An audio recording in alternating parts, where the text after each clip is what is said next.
Just before I let you go, I want to ask you about the upcoming fight this weekend between DeGale and Eubank Jr. Regardless of whether the winner puts themselves in the frame to fight Saunders or not, what sort of fight do you expect? What do you see as the pattern of the fight? You know, I've come up against, well, no, I ain't come up against actually, but Chris Eubank, you know, the first time I saw him box and paid any attention is when he boxed Billy Joe Saunders. And I thought, that's a strange match to make at this stage. You know, they're both quality operators, and Billy outthought him and outboxed him, and nearly got caught up with him in the last round, but Eubank left it too late.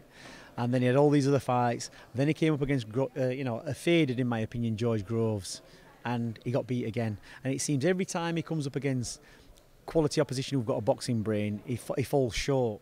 And James DeGale has got a very good boxing brain. He's been a very good champion. But he's had injuries, he had the shoulder injury, got beat, you know, by Truax, came back and beat him. But he's had a lot of wear and tear. And it just depends, you know, which James DeGale turns up on Saturday night. If it's the DeGale who's got the movement and everything else, he'll beat Eubank. But it's about time that Eubank actually threw himself into the mix and beat one of these fighters, because every time he comes up to like an elite level fighter, he just falls short. And it just makes you wonder how many times can he bring himself round to this point. And if Eubank is going to do anything from this point onwards, he's got to beat James DeGale. So I'm going to put my money on Eubank. You know, at the peak and at the prime, James DeGale would box the ears off Eubank, but I just don't know how much James DeGale's got left.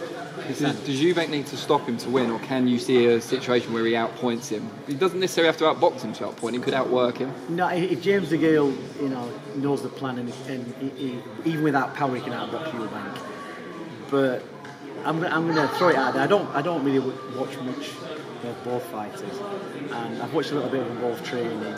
And what I'm going to say is that Chris Eubank could possibly stop James DeGale if James DeGale hangs about on the ropes, a referee intervention or something like that, cuts or an injury. I don't think he's got, I might be wrong, I don't think he's got the power or the boxing brain to take DeGale out with one shot. I think it's going to be an accumulation of things, and it's going to be more or less that he beats an immobile James DeGale. If James DeGale's still got his feet and his legs, he can pick and poke his way through that fight and win on points. But if he stands still for 1 minute, then Eubanks will be on him. And I think Eubanks has just got to throw himself in, hell for leather, you know, and put it on DeGale from round one. If he doesn't, he's going to get outboxed again. Do you think in a situation like that, like you said, DeGale's been a lot of hard fights, got a lot of wear and tear. Do you think that could be in the referee's head as well? Like if he is taking punishment against the ropes, he'll be thinking save him for another day? Depends what referee you get. Yeah. You know, I know referees who will jump in at the last minute. Depends what referee you get. Sorry, not the last minute, but at the first sign of trouble. So, you know, it's an interesting one. It's an interesting one. And like I say, if I was training Eubank for that fight, I would say to him, look, you know, get it in a small ring, you've got to jump on him, you've got to put it all on the line from round one. No standing around doing what you normally do.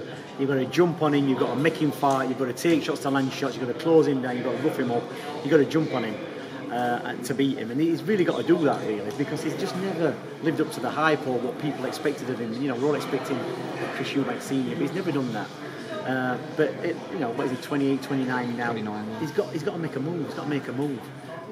Because we're just not going to buy into it for the fourth time, are we? It's like third time lucky or, you know, pack up. Brilliant. We really appreciate your time and best of luck with the fight. Thanks, Dominic. Cheers.